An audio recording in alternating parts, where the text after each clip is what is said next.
Նախ պարոն Սարգսյան, մի անկյունակարային հարց, Նիկոլ Փաշինյանի հետ ձեր նախագիծը քննարկվել է եւ հավանության արժանացել է թե ոչ։ Շնորհակալ եմ հարցի համար։ Ես նախագիծը վարչապետին ներկայացրել եմ 2024 թվականի հունվարին։ Ֆիքսվել է, որ աշխատանքներ պետք է տարվեն այս ուղղությամբ եւ վարչապետը որևէ դիրքորոշում չի հայտնել իմ նախագծի հետ կապված, այն ուղարկելով Կառավարության եւ Անվտանգության խորհրդի բոլոր անդամներին կարծիքի 5-օրյա ժամկետում ցանկանում ենք, որպեսզի փոփոխությունները կատարվի ամռան զորակոչին 2024-ի, բայց նաեւ քննարկումների եւ ծավալի առումով բնականաբար չհասցրեցինք եւ միայն 25-ի ամառային զորակոչից առաջ է արդեն նախագիծը քննարկվում ազգային ժողովում։ Վարչապետի հետ քննարկումներ եղել են բազմաթիվ եւ նաեւ 2024 թվականի տարեվերջին նոյեմբերին 11 ամիս քննարկումներից հետո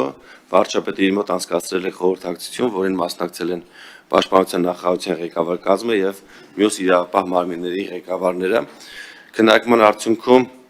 որոշում է կայացվել ձևավորել միջգերատեսչական հանձնաժողով եւ վարչապետի հանձնարարականն է եղել, որ հանձնաժողովը պետք է աշխատի եւ ամեն ամիս զեկուցի վարչապետին արդյունքների մասին եւ կոնսենսուսի գալու դեպքում միայն նախագիծը շրջանառվի։ Մենք Պաշտպանության նախարարի գլխավորած միջգերատեսչական հանձնաժողովով աշխատել ենք շուրջ 6 ամիս եւ եկել ենք կոնսենսուսի Պաշտպանության նախարարի հետ։ Պաշտպանության նախարարը ներկայացրել է կառավարության ղեկավարին Երկրի վարչապետ Նիկոլ Փաշինյանին, որից հետո նախագիծ այն տարբերակով, որը որ արդեն հիմա կառավարության հետ համատեղ մենք համաձայնեցրել ենք, այդ տարբերակով դրել եմ շրջանառության մեջ։ Իհարկե շրջանառության մեջ դնելուց հետո Պաշտպանության նախարարությունը մի քանի այլ փոփոխություններ է առաջարկել, որոնք ես ընդունել եմ եւ կառավարության ըստ էության հավանության արժանացած բոլոր առաջարկները այս պահին ներառված է փաթեթում, բայց առաջինից երկրորդ ընթերցում էլի քննարկելու ենք եւ ավելի լավարկելու նախագիծը։ Պարոն Սարգսյան, դուք հրապարակեցիք լիքը թվեր։ Ես հիմա էկրանի այն կողմից շարքային քաղաքացի եմ։ Մեկ էլ լսեցի, բայց ծառայությունը 1.5 տարի է դառնում։ Մեկ էլ լսեցի շարքայինը ուսումնական զորամասից հետո 100,000 է ստանում։ Մեկ էլ լսեցի, որ 1.200,000 ծառայություն ավարտելուց հետո է ստանում, որը չկա, ոչ մի բան չկա։ Փոխնախարարներ են ասած, Պաշտպանության նախարարությունը պատրաստ է ծառայությունը դարձնել 1.5 տարի։ Բայց հա, ասածս ինչա, պարոն Սարգսյան, քաղաքացին այնքան թվեր լսեց, այնքան սիրուն թվեր, որոնք ձեր նախագծում չկա։ Հարցս, եկեք բարոյական կողմի վրա։ Ես ունեմ 2 որդի։ Ճկռալով այդ 24 միլիոններ չէ դարձնում։ Ճկռալով մի հատ 24 միլիոն տվեցի։ Մի տղուս ծառայությունից ազատեցի։ Ծառայությունից ազատում են էլի, բան չեն անում։ Լավ, այն մյուս տղուս, այդ 24 միլիոնը չեմ կարողանալու տալ։ Ընտանիքի մեջ 2 որդիների ծնողի նկատմամբ վերաբերմունքը եւ 2 որդիների միջև հարաբերությունը։ Ես դեռ չեմ ասում օտար քաղաքացիների։ Երբ որ ասենք ուսումնական զորամասում կան 3 ծառայող, մեկի պապան տվել է 24 միլիոն մի ամիսա ծառայում, մեկի պապան տվել է 20 միլիոն, 18 միլիոն 4 ամիսա ծառայում, այն մեկի պապան չի կարողացել տա ու 24 ամիս պետքա ծառայի։ Դուք պատկերացնում եք զորամասում այդ 3 զինվորի փոխհարաբերությունը։ Այդ բարոյական առումով։ Դուք ասում եք 2000 քաղաքացի կօգտվի օրենքից։ Պաշտպանության նախարարության առաջարկով կարող է 4 քաղաքացի օգտվի։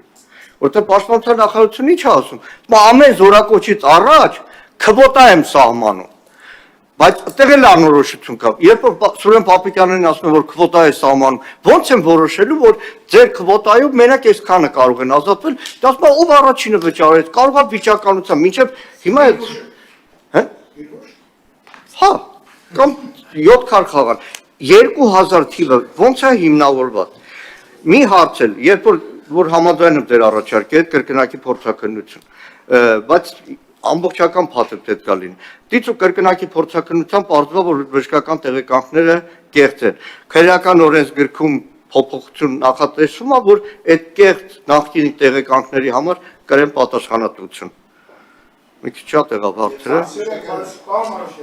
Այոր եզրանկումների կողքով անցանք, բայց հարցը կոնկրետ։ Բարոյականը հասկացանք։ Այս 2000 թվի ակունքը որտեղից է, որտեղ լրիվ ուրիշ տարբերակ առաջարկում պաշտպանության նախարարությունը։ Շատ լավ, շնորհակալ եմ, նախ սկսեմ վերջի հարցից, Որտեղ շատ հարց ունեն, դրա համար շատ սկսեմ վերջի հարցից, պարոն Մանուկյան,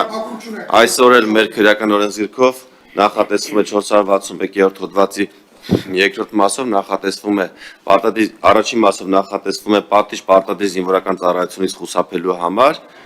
1-ից 4 տարի ժամկետով, երկրորդ մասով նախատեսվում է նույն արարքը փաստաթղթերի կեղծմամբ անելու դեպքում ավելի խիստ պատիժ, մինչև 6 տարվա պատիժ,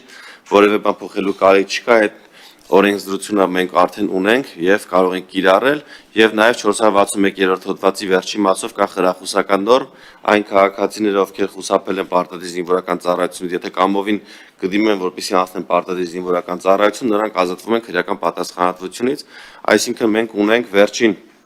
5 տարիների ընթացքում ավելի քան 43000 ազատված քաղաքացիների առողջական խնդիրների պատճառով, բնականաբար մենք նպատակ չունենք նրանց դատապարտելու ազատազրկման, այլ նրանց մի մասը, ովքեր որ կլինեն, եթե տեղեկատվություն եւ կտան կրկնակի փորձակրություն եւ կտեսնենք, որ նրանք չունեն առողջական խնդիրներ, նրանք եթե զորակոչվեն պարտադիր զինվորական ծառայության, չեն դատապարտվի։ Հաջորդ անարդարության մասով նշեմ, պարոն Մանուկյան, որ անարդարությունը այսօր առկա է եւ շատ անարդար իրավիճակ ունենք այսօր Հայաստանի Հանրապետությունում եւ օրենքը գալիս է շտկելու այն անարդար վիճակը, որը Հայաստանի Հանրապետությունում առկա է։ Մենք ունենք ազգային ժողովում падգամավորներ, ում զավակները այսօր դպրոցում սովորում են վերջին դասարանում եւ պետք է այս զորակոչին կամ ձմեռային զորակոչին զորակոչվեն պարտադիր զինվորական ծառայության ունենք падգամավորի զավակ, ով իրենց դասարանում միակ Հայաստանի Հանրապետության քաղաքացի տղան է, փաստացի դպրոցը ավարտելուց հետո միայն ինքն է զորակոչվելու ծառայության, մնացած իր դասընկերները չեն զորակոչվելու։ Սա անարդար է, թե անարդար չէ զորակոչվողի նկատմամբ։ Եվ ունենք եւս մեկ գործընկեր, ում դասարանում միայն իր որդին է զորակոչվելու եւ եւս մեկը, իսկ մնացած 12 տղաները կամ Հայաստանի քաղաքացի չեն կամ արդեն իրենց հարցերը ուրիշ ճանապարհով լուծել են։ Խնդիրը ինչի մասին է, որ մենք պետք է այնպես անենք, որպեսզի նվազագույնի հասցնենք կոռուպցիոներների գործունեությունը եւ նաեւ տանք խրախուսական կետ, որպեսզի մեր այս քաղաքացիները փակելու դեպքում ոչ թե արտագաղթի ճանապարհը բռնեն, այլ գան ծառայեն մեր զինված ուժերում։ Շատ լավ, հաջորդը։ մի Արձագանքում եք շատ թե հարց։ Պարոն Սարգսյան, անարդարությունը վերացնում են, ոչ թե անարդարության արկայությունը օրինականացնում են ու դարձնում են Պարոն ձեր ելույթում առաջարկ մեկ էլ։ Նստած ենք, այսինքն ինքը ֆոկուս խումբ է այստեղ, էլի։ Եկեք, կամ նիստից հետո, եկեք նա փորձարկում անենք։ Նստած արական սերի ներկաների, քանի հոգին են ծառայել, քանի հոգին են ազատվել, այդ ազատվածների մեջ քանիսը առողջական պատճառով, քանիսը կրթությամբ, քանիսը կաշառք։ Պարոն Մանուկյան, մենք եկեք այս օրինագծով հասնենք ավարտին, հետո կորոշենք մեր քայլերի հաջորդականությունը։